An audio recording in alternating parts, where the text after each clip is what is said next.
오늘 말씀은 1절부터 4장 1절부터 20절까지 말씀인데 제가 말씀을 전할 때 예수님이 하신 비유, 씨 뿌리는 자의 비유 굉장히 유명하죠. 많은 분들이 아시는데요.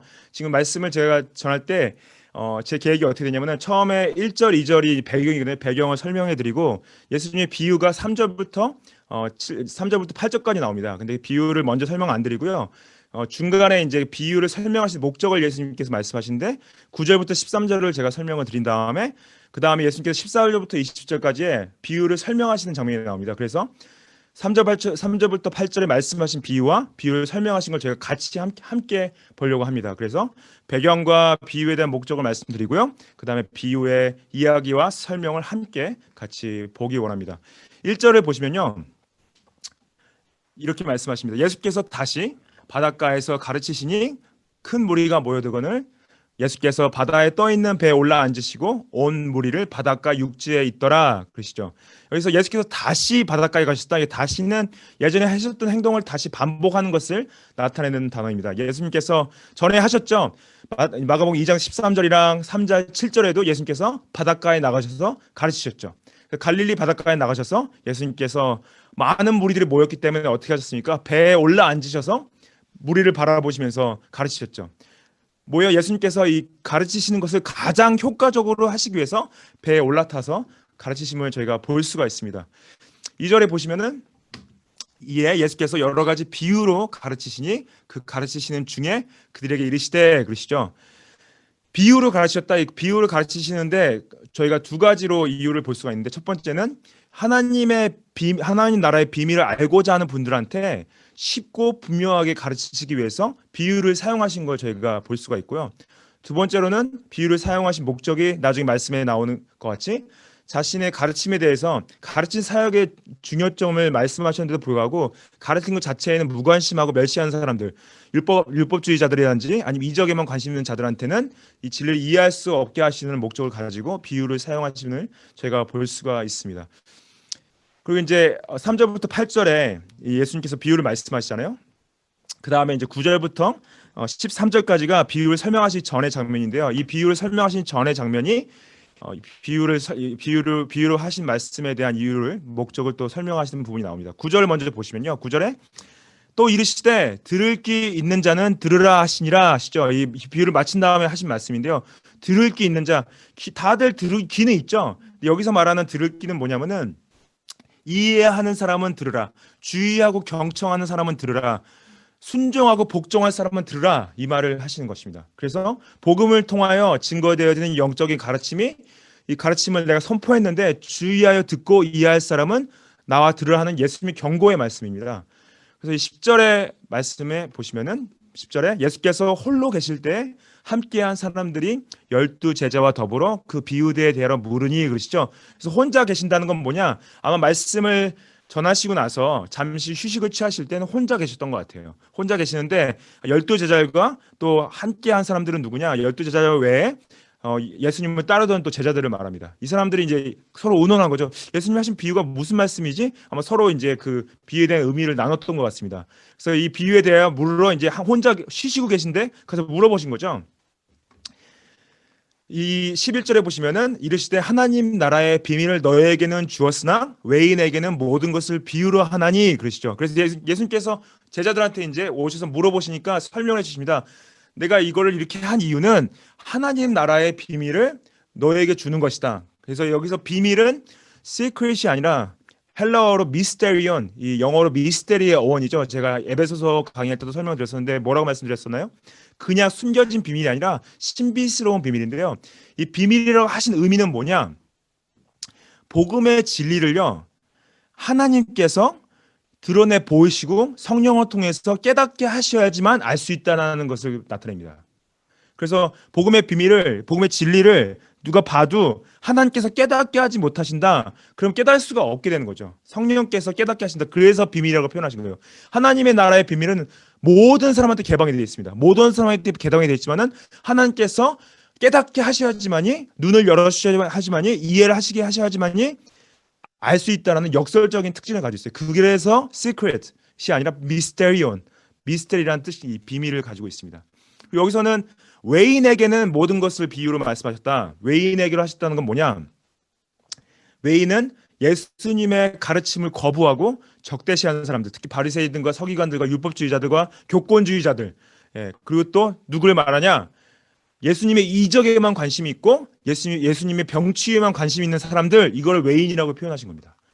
12절에 보시면은 이는 그들로 보기는 보아도 알지 못하며 듣기는 들어도 깨닫지 못하게 하여 돌이켜 죄 사함을 얻지 못하게 하려 함이라 하시고 그래요.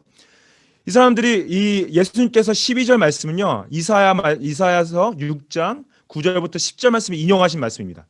이거를 이제 말씀을 인용해서 말씀을 이루시는 거예요. 예언을 이루시는 건데 뭐냐? 이 사람들이 보기는 보아도 알지 못하고 듣기는 들어도 깨닫지 못한다. 죄 사함을 얻지 못한다. 자신들의 죄성을 인해서 예수님을 거부하고 예수님의 이적을 보고 기적을 보고 병치함을 보고 귀신 쫓음을 보고 예수님의 복음을 들었는데도 못 보고 예수님의 진리가 선포되어졌는데도 불구하고 이분이 메시아인지 인정하지 않고 자신의 죄성으로 말미암아 복음을 거부하는, 이거를 성취하시는 거죠. 회개를 선포하셨는데 너희 죄의 길에서 돌아서서 교만을 버리고 내가 하나님의 아들 됨을, 내가 메시아 됨을 알라, 용서를 구하라 하셨는데 싫습니다. 하기 싫습니다. 외인들이 그렇게 했다는 거죠. 혹시 우리 온라인 예배 가운데서도 그런 분들 계십니까?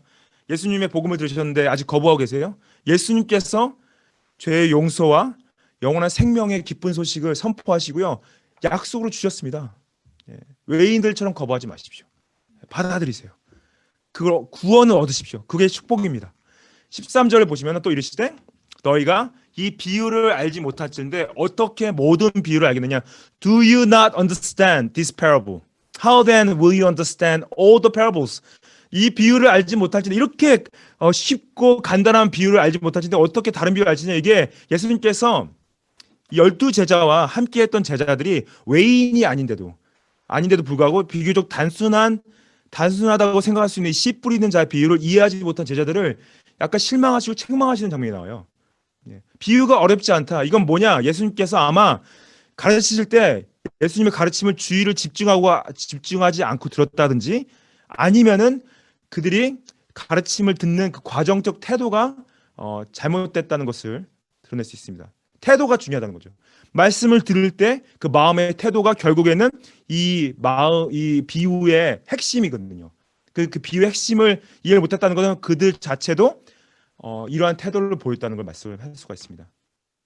우리도, 예수님의 제자된 우리도 말씀이 어렵다는 핑계로, 이해를 못하겠다는 핑계로 말씀을 보지 않고 읽지 않고 묵상하지 않고 멀리한다면 예수님이 똑같이 저희한테 책망을 하세요.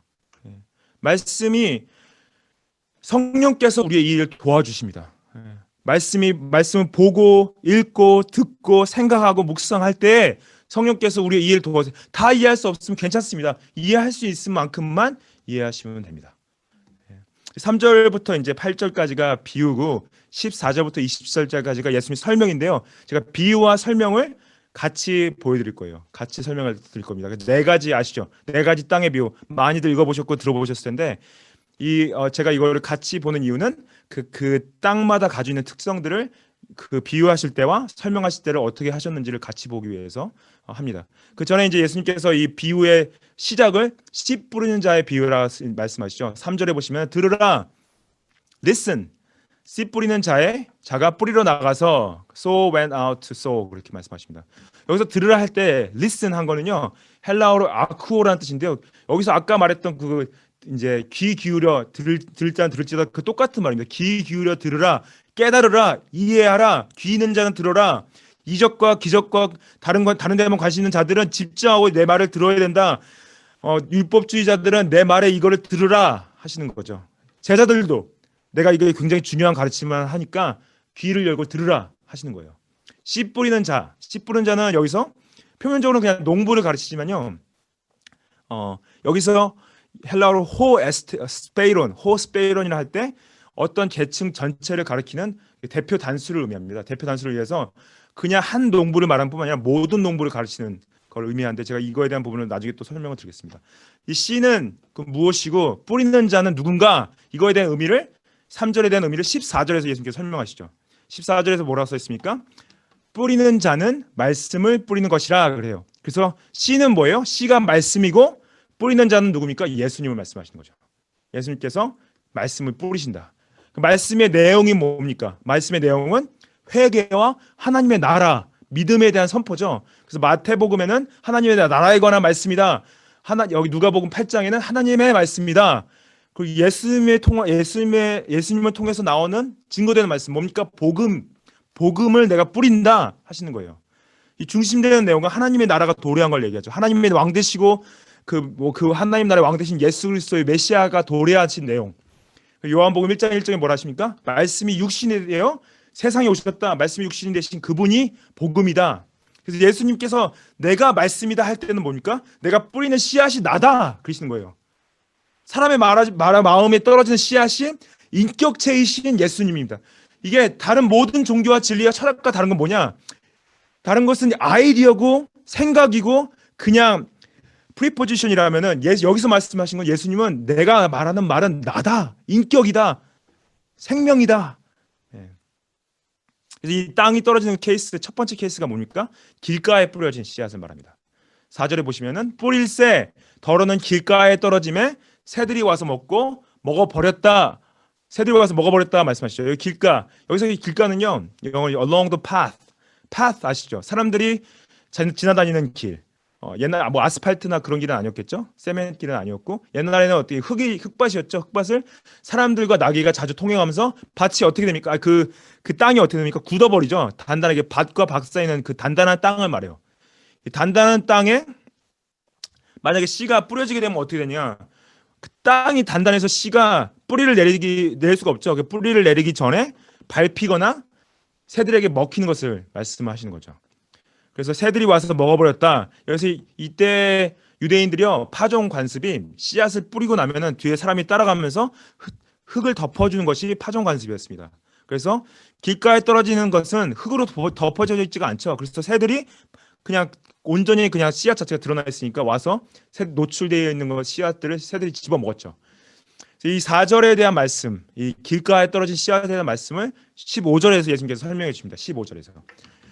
말씀이 길가에 뿌려졌다는 것은 이들을 가리킴이니 곧 말씀을 들었을 때 사탄이 즉시 와서 그들에게 뿌려진 말씀을 빼앗는 것이요. 이렇게 말씀하세요. 길가의 의미는 뭐냐? 단단히 굳어져 있다는 거예요. 단단히 굳어져 있다는 건데 무엇으로 굳어져 있냐? 자신의 죄성뿐만 아니라 자신의 지식과 자신의 아집과 자신의 교만과 그래서 hardened heart. 예.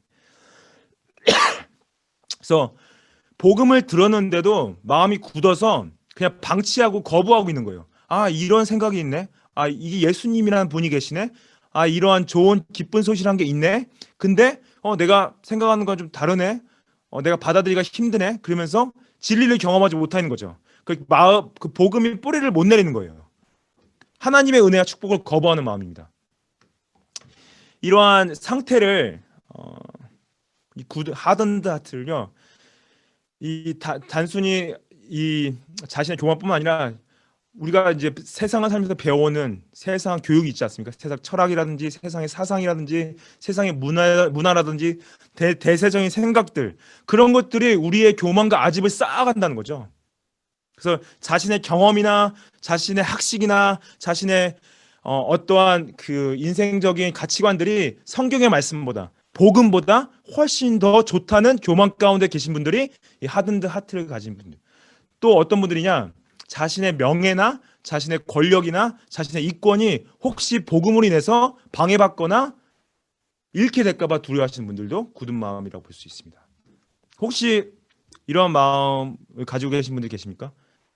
자신이 생각하시는 것이 예수님의 그 십자가의 복음보다 죄사함과 용서와 은혜의 복음보다 더 맞다고 생각하시는 분들 계세요? 자신의 경험이나 학식이나 명예나 권력이 이 복음의 메시지보다 더 중요하다고 생각하시는 분들 계십니까? 예수님이 원하시는 마음은 무엇이냐? 부드러운 마음이에요. 굳어져 있는 마음이 아니라 soft heart, 스펀지 같은 빨아들일 수 있는 복음을 빨아들일 수 있는 그 마음을 원하십니다. 예수님이 원하시는 이 부드러운 마음은 복음을 듣고 복음을 받아들이고 지금 이미 내가 가지고 있던 세상의 철학이나 세상의 사상이나 세상의 문화로 온 대세적인 생각들 관점에 얽매이지 않고 그거를 깨고 자유롭게 나와서 세상의 경험과 학식보다 예수 그리스도의 복음과 하나님의 말씀이 훨씬 더 귀하고 아름답고 위대하다. 이게 부드러운 마음이죠. 부드러운 마음을 가지시길 축복합니다. 두 번째 이제 밭은 돌밭, 돌밭이에요. 5절에 보시면은 덜었는 흙이 얇은 돌밭에 떨어짐에 흙이 깊지 아니하므로 곧 싹이 나오나 그러시죠. 여기서 흙이 얇은 돌밭은요, 갈릴리 해변 지역에 굉장히 흔히 볼 수 있는 토지라고 합니다. 이 돌이 많고 뭐 자갈이 많은 밭이라기보다는요, 이 돌층이 있대요. 석회질이나 암석으로 된 돌층 위에 흙이 얇게 덮여 있는 밭을 의미한다고 합니다. 그러니까 이게 돌이나 자갈이 섞여 있는 밭이라기보다 완전히 암석층이 있는 거예요. 돌층이 있고 그 위에 얇게 돌밭이니까 흙이 얇으니까 씨앗이 떨어져도 뿌리가 견고하게 내릴 수가 없죠.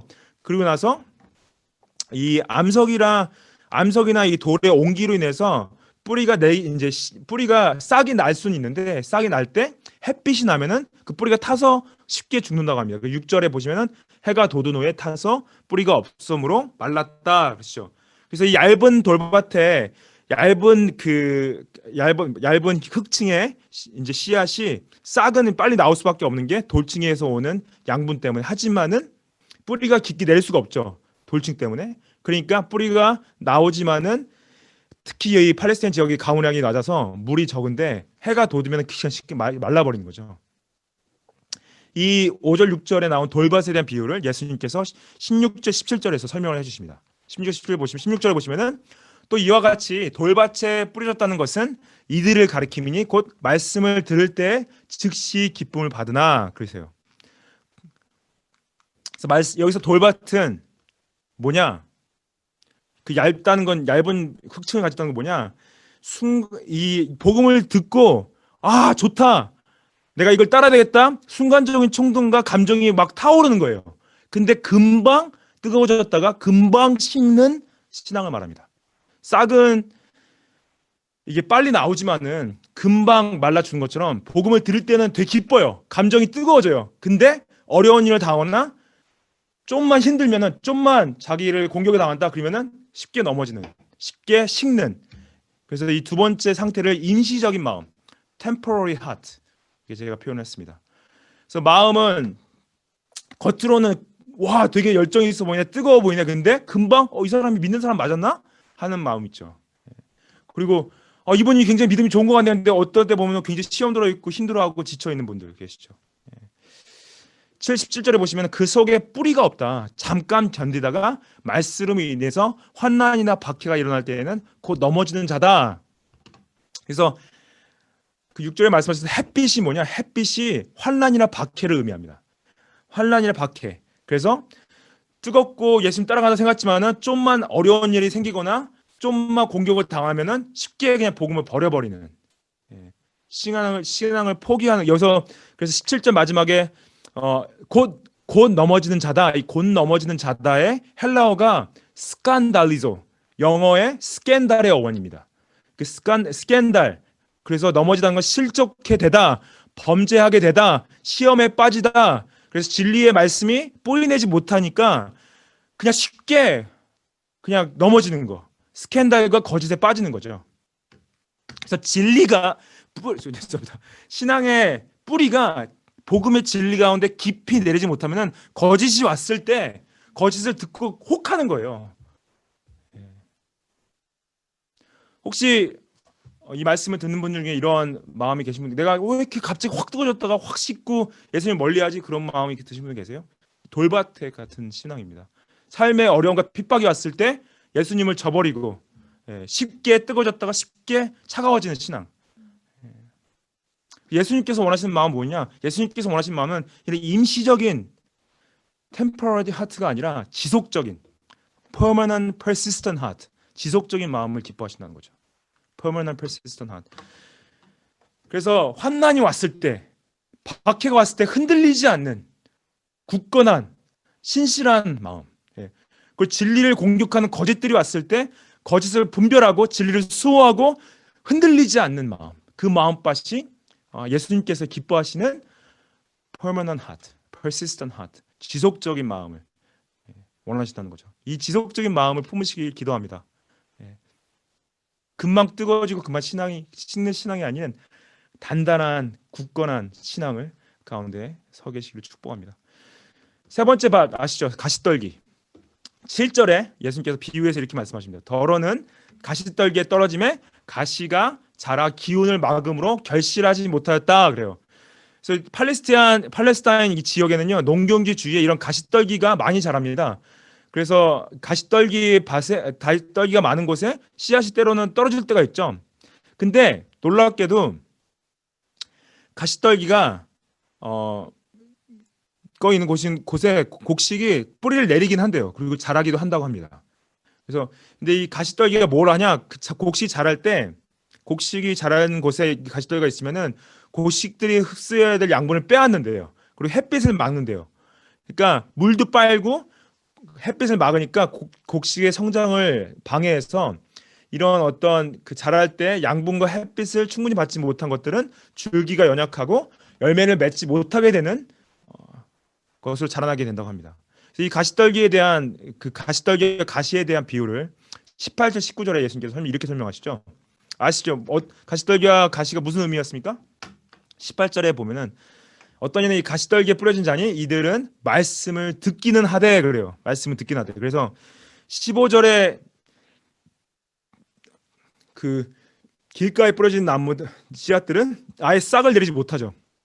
17절에 그 돌밭에 얇은 밭에 뿌려진 것은 싹은 나지만 그건 말라 죽죠. 근데 18절에 이 가시떨기에 뿌려진 씨앗들은 싹은 내리는데 결국 결실을 못 말씀을 듣기는 하는데 열매를 못 맺는다. 이거에 대한 이유가 이제 19절에 나옵니다. 19절에 보시면은 세상의 염려와 재물의 유혹과 기타 욕심이 들어와 말씀을 막아 결실하지 못하게 한다. 그래요. 그래서 이 가시떨기와 가시를 세상의 염려, 재물의 유혹, 기타 욕심으로 말씀하시죠. 예수님께서. 가시떨기는요. 성경 전체를 봤을 때 일반적으로 가시떨기는 죄 심판이나 무가치한 것들을 표현할 때 가시떨기라고 얘기를 합니다. 근데 여기서 말씀하셨을 때는 복음의 진리가 마음에서 성장하는 것을 방해하는 요소들. 그러니까 이제 뿌리를 내렸어요. 복음을 들었어요. 복음을 따라가요. 나는 예수님을 따라갑니다. 근데 따라가는데 장애 요소들이 있다는 거죠. 우리의 결단력을 약화시키는 세 가지 요소들. 세 가지 요소는 뭡니까? 첫 번째로 세상의 염려예요. cares of the world. 그래서 현세적인 걱정거리, 나의 명예에 대한 걱정, 지위에 대한 걱정, 체면에 대한 걱정, 집에 대한 걱정, 자녀에 대한 걱정, 직장에 대한 걱정들, 이런 걱정들이 우리를 염려케 하고 복음이 자라고 열매 맺는데 방해한다. 두 번째는 재물에 대한 유혹, deceitfulness of riches. 이게 없어서 힘든 것과 있어서 힘든 걸 다 포함하는 거죠. 없어서 힘든 것도 예수님 복음의 열매를 못 맺게 할 때가 있고, 너무 많아서 많은 것들이 집착을 하면서 열매를 못 맺게 하는 것들도 있고. 세 번째는 기타 욕심들은요, desires for other things. 쾌락과 방탕함과 술 취함과 가능과 세속적인 유혹과 많은 드라마들, 영화들, 음악들, 운동들, 그리고 세상적인 욕심들, 쇼핑, 그런 것들. 이런 것들이 복음의 성장을 방해하고 삶의 열매를 거두지 못하게 한다. 그래서 영어로 보시면 it proves unfruitful. 그래서 잘 보시면요, 우리가 신앙 가운데서 성장하는데 방해하는 요소들이 다 달라요. 세상 염려일 수도 있고 재물의 유혹일 수도 있고 기타 욕심들이 있을 수 있죠. 각자가 다 다르죠. 근데 본인은 알아요. 이것들이 내가 예수님 안에서 예수님을 닮아가게 하고 복음 가운데서 교회를 섬기는데 방해하는 요소들이구나. 근데 그거를 방해하는 요소는 알매도 불구하고 그냥 즐기고 따라가고 거기에 미쳐서 빠져서 가고 있는 거죠. 이게 뭐냐면은 tempted heart. 이게 말씀을 알아요. 말씀을 따라가는데 복종하고 따라가는 데 있어서 머리로는 믿어요. 근데 마음으로 아는데 지속적으로 그 죄의 굴레 가운데서 능동적으로 죄를 범하고 있는 거예요. 능동적으로. 그게 뭐냐? 이게 내가 보지 말아야 되는 거 아는데 계속 보는 거죠. 내가 이거를 뭐 사지 말아야 되는 게 사는 거. 내가 듣지 말아야 되는데 듣고 있는 거. 이런 것들이 내가 알매도 불구하고 지속적으로 범하고 있다는 거예요. 교회 앞에서는 내가 회개하고 간증해요. 하나님 내가 잘못했습니다. 내가 예배 나와서 예배합니다. 하나님 용서해 주십시오. 근데 삶을 들여다보면은 그냥 죄 가운데 그냥 계속 돌고 있는 거예요. 이중적인 삶인 거죠. 어떤 하나님 앞에서 세상 앞에서 삶이 다른 삶. 혹시 이러한 삶 가운데 어떤 가시떨기 바깥에 있는 마음이 있으십니까? 세상의 유혹들과 시험들을 그냥 방치하고 그 가운데서 그 습관 가운데서 벗어나지 않고 일부러 그 가운데 빠져 계십니까? 그러면 신앙의 열매를 맺을 수가 없다고 예수님께서 말씀하세요. 예수님은 유혹당하는 마음, 시험당하는 마음, tempted heart를 원하신 게 아니라 승리하는 마음, winning heart. 세상의 유혹과 싸워서 승리하는 마음을 원하세요. 그래서 디모데 전서에 사도 바울이 이렇게 말합니다. 믿음의 선한 싸움을 싸우라. 영생을 취하라. 내가 부르심을 받았고 많은 증인 앞에서 증언을 하라. Fight the good fight of faith. Take hold of eternal life. You are called. You made a good confession in the presence of many witnesses. Fight the good fight of faith. 선한 싸움을 싸우십시오. 믿음의 선한 싸움을 싸우고 영생을 취하십시오. 유혹을 당하는 마음에서 승리하는 마음으로 가셔야 됩니다. 보지 말아야 될 거 보지 마세요. 죄된 영상들 보지 마십시오. 거룩을 지켜내십시오. 말씀을 보세요. 말씀을 보는 것이 승리하는 삶입니다. 분노와 화를 표현하지 마세요. 인내하십시오. 그게 승리하는 것입니다. 사랑과 진리와 거룩함을 선포하십시오. 그게 승리하는 삶입니다. 유혹받고 시험받을 때 그리스도 안에서 승리하는 이 마음, 이것이 예수님께서 기뻐하시는 마음이라는 거죠. 그래서요, 부드러운 마음과 부드러운 마음과 그 다음에 지속적인 마음과 이 승리하는 마음이 이 좋은 땅에 다 지배하게 되어 있습니다. 4장 8절을 보시면은 네 번째 이제 케이스가 나오죠. 더러는 좋은 땅에 떨어짐에 자라 무성하여 결실하였으니 30배나 60배나 100배가 되었느니라 하시고 그러시잖아요. 좋은 땅은요 어떤 땅이냐? 쟁기질이 잘 된 땅이에요. 쟁기질 아시죠? 땅을 이렇게 쟁기질하면 왜 쟁기질해요? 그러면 흙 안에 통풍이 잘 되고 습기가 충분하고 약물을 섭취할 수 있는 땅으로, 그리고 또 뿌리를 내렸을 때 그 흙이 충분히 있어서 그 뿌리가 지역을 버틸 수 있는. 그래서 이 좋은 땅은 가시떨기나 잡초들이 제거되어지고 어떤 이 씨앗을 성장하는데 방해하는 장애 요소들 제거된 땅. 그래서 이 씨앗은 30배, 60배, 100배의 결실을 맺는다. 그래서 보면요, 좋은 땅이 쟁기질 잘 됐다는 건 소프트 하트죠. 통풍이 잘 되고 습기가 충분하고, 그리고 지속적이라는 건 지속적으로 양분을 섭취할 수 있는, 그 떨기나 뭐 잡초가 제거되었다. 성장을 방해하는 요소들이 제거된 땅, 승리하는 땅인 거죠.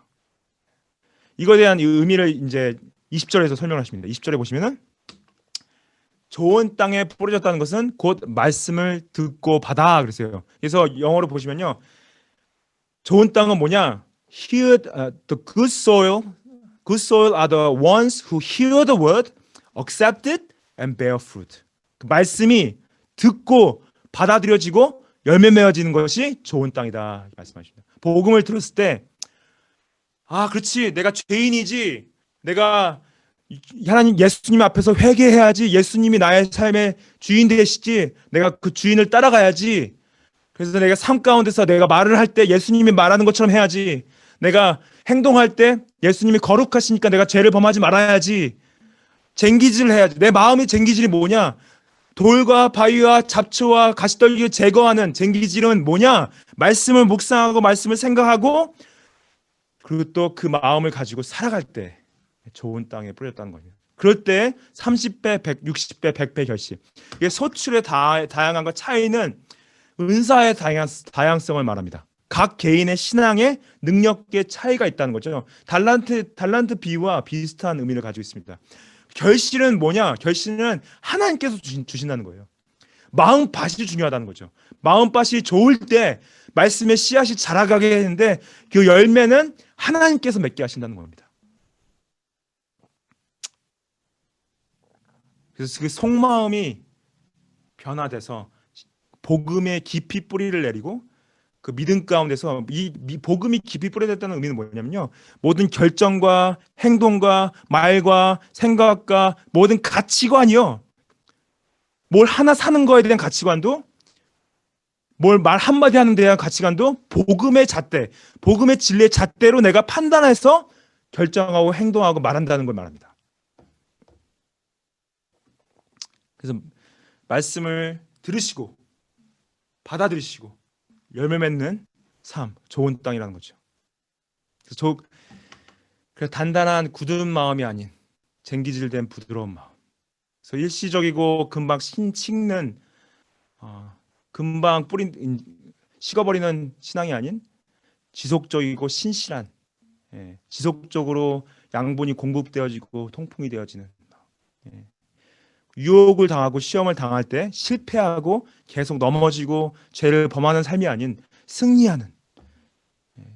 그래서 말씀을 듣고 받아들이고 열매 맺었을 때 그게 좋은 땅인 마음이라는 거죠. 여러분들 예수님께서 우리 마음에 씨를 뿌리지 않으셨습니까? 근데 또 아까 제가 말씀드린 그 호스페이론, 그 씨 뿌리는 자가요. 제가 그 단어의 의미는 뭐냐면요. 예수님을 따른 제자들을 씨 뿌리는 자로 불렀다는 의미를 가지고 있어요. 여러분들을 씨 뿌리는 자로 부르셨습니다. 복음을 뿌리는 자로 부르셨다는 거죠. 근데 우리가 뿌릴 때 어떤 분은 길가에 뿌려진 것 같고 어떤 분은요,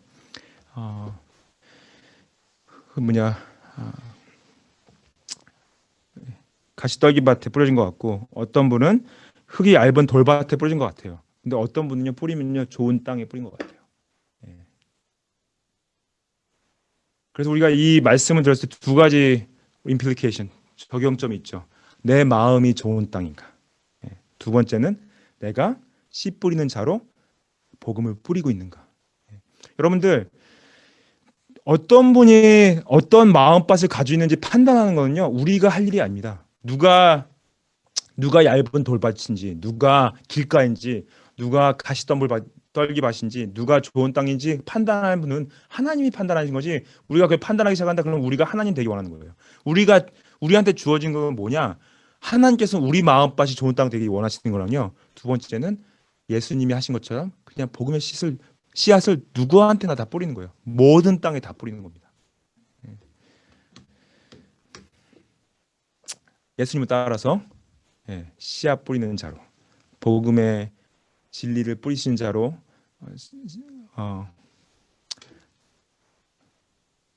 쓰임 받으시길 축복드리고요. 좋은 땅으로 거듭나시기를 축복합니다.